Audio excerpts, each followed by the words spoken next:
नमस्कार, SBT news में आपका स्वागत है। पेश है 16 मार्च बुधवार शाम 7:15 बजे राजस्थान की बड़ी खबरें। प्रधानमंत्री नरेंद्र मोदी ने बुधवार को वीडियो कॉन्फ्रेंस से केंद्रीय मंत्रियों सहित शारदा समूह भीलवाड़ा के सीईओ अमित लाट से बात की।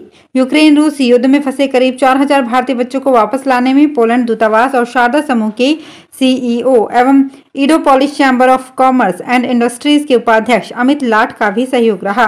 पिछले दिनों यूक्रेन के सूमी में फंसे 637 छात्रों का अंतिम दल भी पोलैंड के रास्ते भारत लौटा था। राजस्थान में कोरोना संक्रमण के मामलों में कमी आने के बाद एक बार फिर से प्रदेश कांग्रेस मुख्यालय में मंत्री दरबार शुरू करने की कवायद शुरू हो चुकी है। बताया जा रहा है कि 27 मार्च से पीसीसी मुख्यालय में जन सुनवाई कार्यक्रम होगा, जिसमें कांग्रेसी कार्यकर्ताओं और आमजन अपनी शिकायत लेकर पहुंच सकेंगे, जहां मौके पर ही उनकी शिकायतों का निस्तारण किया जाएगा। सूत्रों की माने तो प्रदेश कांग्रेस मुख्यालय में फिर से शुरू होने वाले मंत्री दरबार का शेड्यूल तैयार कर लिया गया है और जल्द ही शेड्यूल जारी करने की बात कही जा रही है। जन स्वास्थ्य अभियांत्रिकी मंत्री डॉक्टर महेश जोशी ने मंगलवार को विधानसभा में आश्वस्त किया कि वर्तमान वित्तीय वर्ष में नलकूप एवं हैंडपंप लगाने के जो प्रस्ताव प्राप्त हुए हैं, वहां सभी स्थानों पर इसी वित्तीय वर्ष में हैंडपंप व नलकूप लगाने के प्रयास करेंगे। डॉक्टर जोशी ने प्रश्नकाल में पूरक प्रश्नों के जवाब में बताया कि अभी वित्तीय वर्ष 2021-22 चल रहा है और अभी भी सदस्यों के यहां से नलकूप और हैंडपंप लगाने के प्रस्ताव आ रहे हैं। बूंदी जिले में 12 से 14 साल के बच्चों के लिए कोविड वैक्सीनेशन शुरू हो गया है।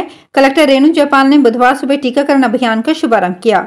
जिले में 80,000 बच्चों का टीकाकरण का लक्ष्य रखा गया है। शहर के महारानी बालिका स्कूल और विकास नगर स्कूल में कलेक्टर बच्चों के बीच पहुंची और उनका हौसला बढ़ाते हुए वैक्सीनेशन शुरू करवाया। कलेक्टर ने बच्चों को बताया कि टीकाकरण करने के बाद किसी प्रकार की परेशानी नहीं होती है और न ही दर्द होता है। ताश के पत्तों पर जुआ सट्टा खेलते हुए 6 जुआरियों को गिरफ्तार किया गया है। सभी जंगल में सट्टा खेल रहे थे। आरोपियों को पकड़ते हुए पुलिस के जवानों और आरोपियों को भी चोटें आई। जुआरियों के पास से 37,930 रुपए, 7 मोबाइल और 5 बाइक जब्त की गई है। मामला चित्तौड़गढ़ के बेगू का है। डीवाईएसपी रत्ना राम देवासी ने बताया कि गुंटा शमशान घाट के पास जंगल में जुआ सट्टा खेला जा रहा था। टीम के साथ मौके पर पहुंचे पुलिस को देखते ही आरोपी भाग गए।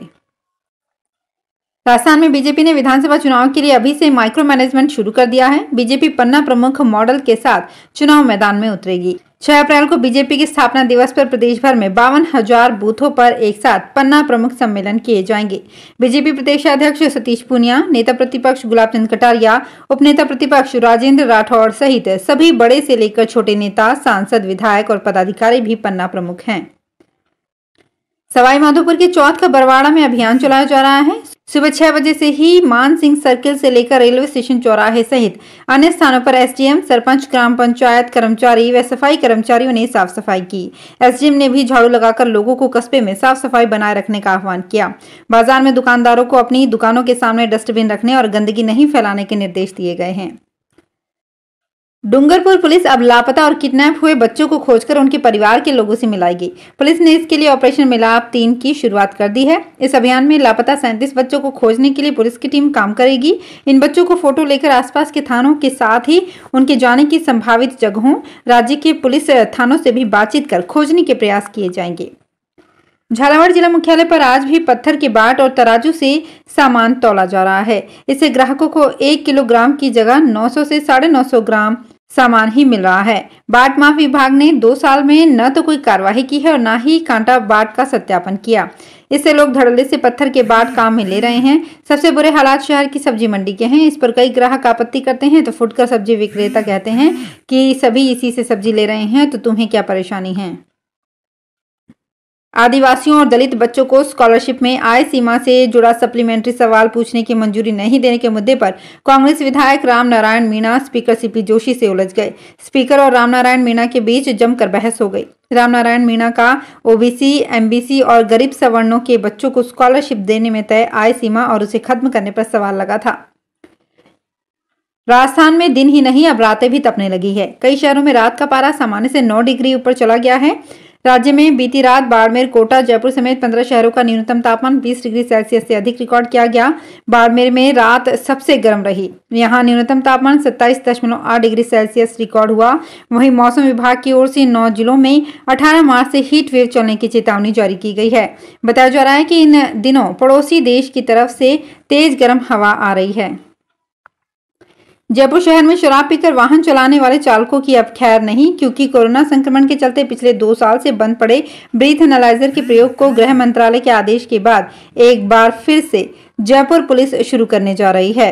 राजधानी में लगातार बढ़ते ड्रिंक एंड ड्राइव के प्रकरणों को देखते हुए गृह विभाग ने ये फैसला लिया है। इस बार ब्रेथ एनालाइजर में लगने वाली स्ट्रॉ की लंबाई को पहले की तुलना में थोड़ा अधिक बढ़ाया जाएगा।